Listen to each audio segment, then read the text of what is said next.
27 में सीएम का चेहरा कौन होगा? क्या हरीश रावत जी फिर से अपने आप को लेकर के आएंगे कि मैं सीएम बनने वाला हूं और फिर जद्दोजहद शुरू हो जाएगी या क्या होगा? तो एक समय होता है। अब हरीश रावत का समय गया। अब दूसरा जो लोग हैं जो समय ला सकते हैं, हमारा चतुर्भुज नेतृत्व है, वो लोग आगे आएंगे, हम उनके साथ खड़े हैं। आपका हस्तक्षेप बहुत ही मजबूत रहता है। अगर उत्तराखंड के कांग्रेस पार्टी की बात करें तो आपका हस्तक्षेप इतना मजबूत रहता है कि आप अपने बेटे को भी टिकट लेकर के ला करके दे देते हैं। मेरा बेटा भी तो कांग्रेस का वर्कर है, किसी ने टिकट मांगा ही नहीं। मांग तो बहुत लोग रहे हैं। किसने मांगा बताओ ना आप मुझे। आप कहना चाह रहे हैं कि आपके पुत्र के आगे किसी ने हरिद्वार लोकसभा से टिकट मांगा ही नहीं? किसी ने मांगा होता, वीरेंद्र तो सबसे लास्ट में आया। जितना भी शीर्ष नेतृत्व की बात करते हैं, 2022 के इलेक्शन की बात करें तो उसमें भी ये कहा जाता है कि आपकी और प्रीतम सिंह जी की जो आपस में कोल्ड वॉर था और वो गलत टिकट के डिस्ट्रीब्यूशन हुए, जिस आधार पर जो है कांग्रेस पार्टी की सरकार नहीं आई। गलती सुधारी जा सकती है। 2022 की गलती हम 2027 में सुधार लेंगे, आप बेफिक्र रहिए। ऐसा कभी हो सकता है कि प्रीतम सिंह जी, गणेश गोदियाल जी, हरीश रावत जी और भी यशपाल आर्य जी, जितने भी नेता हैं उत्तराखंड स्टेट के जो सिरमौर कहे जाते हैं, वो सभी लोग एक साथ मिल करके कांग्रेस बीजेपी पार्टी के अगेंस्ट में ढंग से चुनाव लड़ें? आपके सुझाव को हम बिल्कुल गांठ बात करके और अगली बार हम कोशिश करेंगे कि कहीं जाएं, एक दूसरे को रस्सी से बांध करके चलें। आपने कुछ समय पहले भी गन्ना किसानों के लिए उनका भुगतान हो सके, इसके लिए आपने धरना प्रदर्शन किया था। 2024 के इलेक्शन के आसपास की बात है। इस बार आकर के भी आप वही बात कह रहे हैं। आखिर सलूशन कब तक मिलेगा? कुछ ऐसी उसका सॉल्यूशन नहीं निकलेगा। हरीश रावत के प्राण में, शरीर में प्राण है, तब तक मैं कहता भी रहूंगा, उसके लिए संघर्ष भी करता रहूंगा। लेकिन वहाँ के जो कर्मचारी हैं, उन कर्मचारियों को भी भुगतान नहीं किया जा रहा, पेमेंट नहीं किया जा रहा। जब हम गन्ना मिल के भुगतान की बात करते हैं तो उसमें श्रमिक और किसान दोनों सम्मिलित हैं, दोनों उत्पादक सम्मिलित हैं, किसान भी सम्मिलित है, मजदूर भी सम्मिलित है। लेकिन आप कह रहे हैं भाई जब तक समस्या का समाधान नहीं हो जाता तब तक आप लड़ाई लड़ेंगे, और उस समस्या का समाधान तब तक नहीं हो सकता आपके एंड से जब तक कि आपकी सरकार ना आ जाए। यदि ये सत्यता है तो लोगों को कांग्रेस की सरकार लानी चाहिए, किसान वर्ग को सोचना चाहिए, और मेरा वादा है कि कांग्रेस की सरकार आएगी तो हम अपने जो पहले कुछ कदम होंगे उन कदम के रूप में जो है इकबालपुर चीनी मिल के उसका भुगतान करेंगे। लेकिन बात यह है कि 2027 में भी अगर हम बात करें तो कांग्रेस की सरकार आएगी कैसे? शिव जी जब खुश हो जाते हैं तो सारी दुनिया की न्यामत मिल जाती है। यदि जनता रूपी शिव खुश हो जाएंगे तो जनता अगर वोट, कांग्रेस तो एक इतिहास की पार्टी है, एक अपने साथ इतिहास जुड़ी हुई पार्टी है।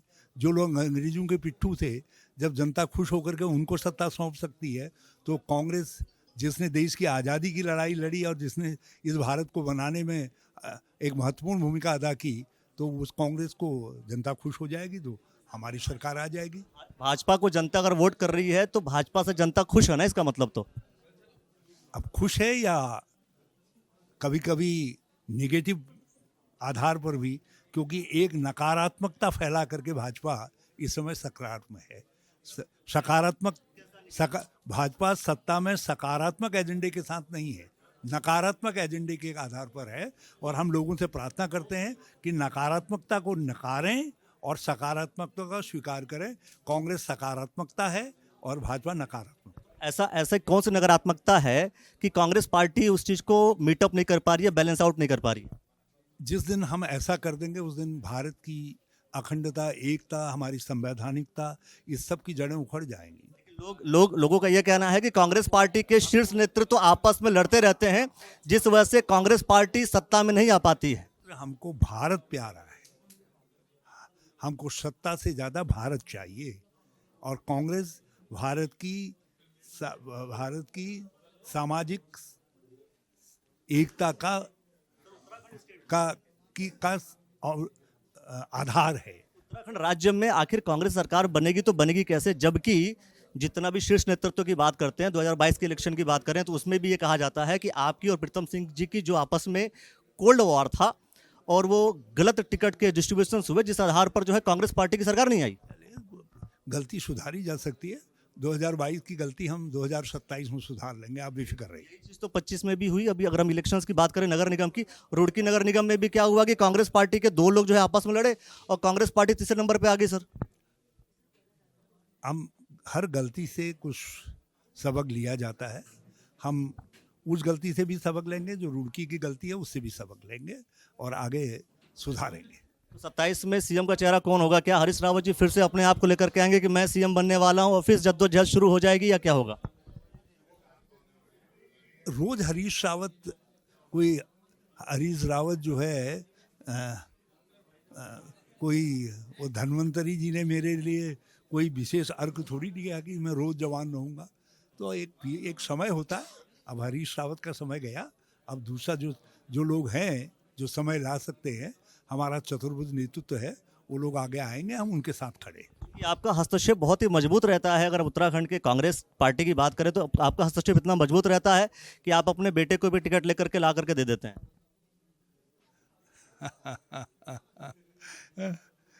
मेरा बेटा भी तो कांग्रेस का वर्कर है। यदि कांग्रेस के वर्कर के रूप में सब कार्यकर्ता साथियों ने उसका साथ दिया है तो ये इनकी कृपा है। और आप देखिए किसी ने टिकट मांगा ही नहीं। मांग तो बहुत लोग रहे। किसने मांगा बताओ ना आप मुझे। आप ये कहना चाह रहे हैं कि आपके पुत्र के आगे किसी ने हरिद्वार लोकसभा से टिकट मांगा ही नहीं? किसी ने मांगा होता, वीरेंद्र तो सबसे लास्ट में आया चुनाव मैदान में, वीरेंद्र का नाम तो सबसे लास्ट में आया। लास्ट क्वेश्चन, ऐसा कभी हो सकता है कि प्रीतम सिंह जी, गणेश गोदियाल जी, हरीश रावत जी और भी यशपाल आर्य जी, जितने भी नेता हैं उत्तराखंड स्टेट के जो सिरमौर कहे जाते हैं, वो सभी लोग एक साथ मिल करके कांग्रेस बीजेपी पार्टी के अगेंस्ट में ढंग से चुनाव लड़ें? आपके सुझाव को हम बिल्कुल गांठ पात करके और अगली बार हम कोशिश करेंगे कि कहीं जाएं, एक दूसरे को रस्सी से बांध करके चले। यही तो दिक्कत है कि चल नहीं पा रहे एक साथ। चलते तो फिर दिक्कत ही नहीं थी सर। ये रस्सी श्री फुरकान होंगे। बाकी क्या विषय है, किस वजह से ऐसी दिक्कतें आ रही है, उसको लेकर के तो हम चर्चा करते रहेंगे। सवाल यही है कि उत्तराखंड में क्या लगता है आपको कि सरकार कांग्रेस पार्टी के आने की जो संभावनाएं हैं वो कितने प्रतिशत हैं, उसको लेकर के हम खुल के बात करते रहेंगे। देखते रहिएगा द न्यूज़ नेटवर्क।